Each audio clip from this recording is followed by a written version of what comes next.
Courtland Simmons with you here at the CS Racing Report, and let's take a look at this revised road to the Derby. If all goes well, things can be changed at any given point due to this health crisis.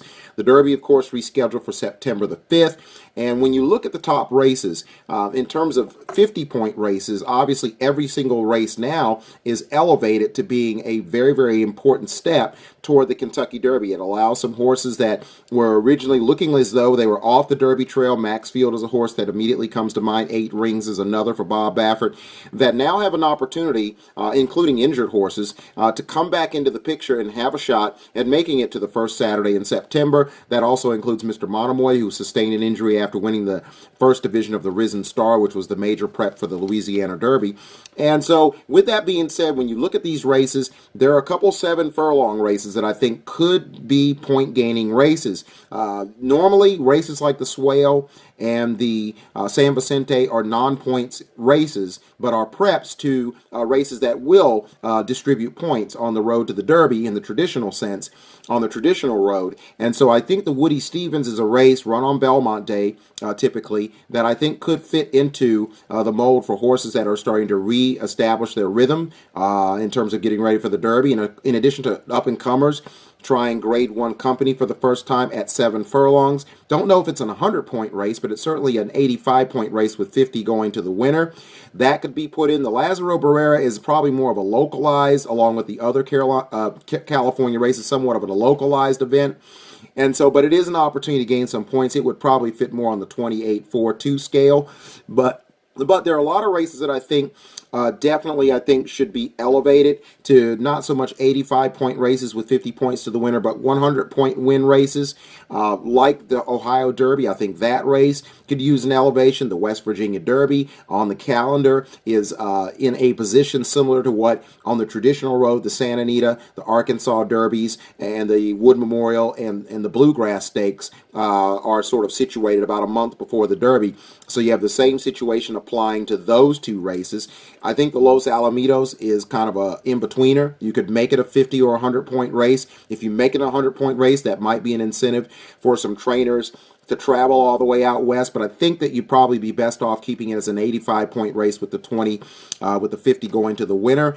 Some other races, the Pegasus Stakes, in which Maximum Security suffered his first official defeat in 2019, is a race that fits into the 85-point mode. I think that would incentivize some trainers to go to Monmouth as also a prep for the Haskell, which you know is a slam dunk along with the Jim Dandy to be a 100-point race. I also think that the Iowa Derby, you can slot that in as a 50-point race. The Dwyer, along with the Easy Goer Stakes, which is run on that same Belmont Stakes undercard with the Woody Stevens and other graded races in the Met Mile. That race also would be included. The Peter Pan initially I thought would be a 100-point race. You could easily make all of these races I'm talking about a 50-point race in terms of 50 going to the winner before you get into the races in July and August, precluding the Travers, which is the biggest race leading up to the Kentucky Derby.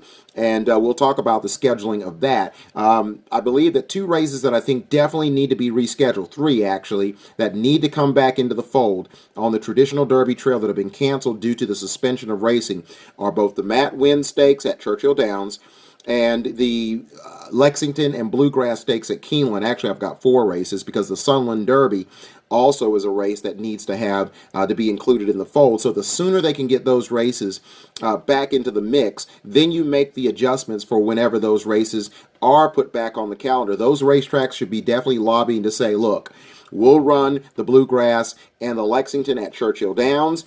If we can bring it back during that time frame, that makes it very interesting from a handicap standpoint because you have races being run over the Derby surface. So a lot of handicapping angles are created from that, and the trainers get an opportunity to get a run over the surface. Now, it may play totally different on Derby Day, but the point is you can get just that, points in those races. The Lexington being an 85-point race, 50 to the winner, and the Bluegrass, the straight 100 in a 160-point scenario. So those 2 races are key. The Wood Memorial, which is also pending due to the suspension of racing at Aqueduct. I think if that race, if they don't get going until the Belmont meet, run it at Belmont Park. And then, of course, you run it there. As a 100-point race, the Peter Pan would probably be knocked down to a 50. And even if the Wood wasn't needing to be rescheduled, the Peter Pan's probably a borderline, like the Los Al and a couple other races, being a race in which you can either get 100 points, but I think it maybe qualifies more as a 50-point deal. But you include the Wood in with the Peter Pan, the Easy Goer, which would be an 85-point race, 50 to the winner, and the Dwyer Stakes at the Flat Mile. And maybe, as I said before, the Woody Stevens could fit into that. Meantime, the Amsterdam is another sprint race that could be a prep later in the summer at Saratoga. The H. Allen Jerkins is the most prestigious of those preps, but I think that there's a pretty good chance that it's a little bit too close to the Derby, although it could be argued. You still could get points, and maybe you do have a 7-furlong candidate that could go 1.25 miles. Maybe if they've had a setback in training. I don't know if you could do that with a horse by design in doing that. Meantime, as far as scheduling goes, as I aforementioned, with the Wood Memorial and with the Bluegrass, bringing that back, trying to get the Lexington Stakes squeezed into the Road to the Derby, the revised Road to the Derby points race. When it comes to the Travers, everybody went in a tizzy with the Derby being scheduled a week after the Travers. Basically, it's pretty simple. Scoot the Travers back to either August the 8th or August the 15th, somewhere in that vanguard. Scoot the Haskell back to maybe the 7th, the 8th of July, or the 15th, so you have a month separation. But I think that even as important as it is to try to run in both the Haskell and the Travers, I think it's more important to go from the Travers to the Kentucky Derby, or for some trainers, it would be more ideal to run on either the Haskell or the Jim Dandy, skip the Travers, go to the Kentucky Derby, use the 1 1/8 race as the prep rather than go 1.25 miles. Others might entertain running in one of those races or one of the races earlier in the summer, skip over the Haskell and the Jim Dandy and run in the Travers and try to go for what would be the Grand Slam for 3-year-olds, which would be the Travers and the Triple Crown. We know American Pharoah won the Triple Crown in the Breeders' Cup Classic, and horses that, a horse that ran in the Travers that could be that successful in the Triple Crown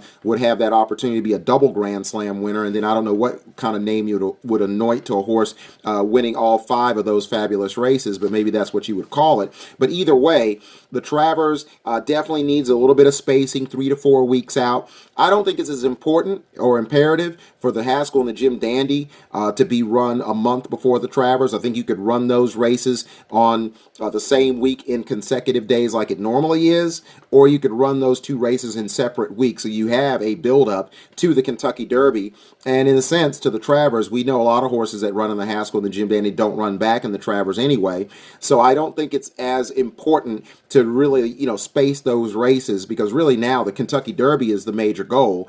Even though the Travers is very important, you can use other races in order to do that. So you could easily schedule these 2 races in consecutive weeks in with the other races, and then trainers have a choice to choose whether they want to be on the Jersey Shore or up in upstate New York or running in the West Virginia Derby for a lot of points, similar to what you get when horses are running in the Arkansas and Santa Anita Derbies, the Bluegrass, the Wood, and so forth. So you can create that same sort of window of opportunity for 3-year-olds going into the rescheduled Kentucky Derby. So that's my kind of blueprint, if you look at the numbers and look at the races that I think fit into this revised Road to the Derby. We'll discuss it more as developments occur right here at the CS Racing Report.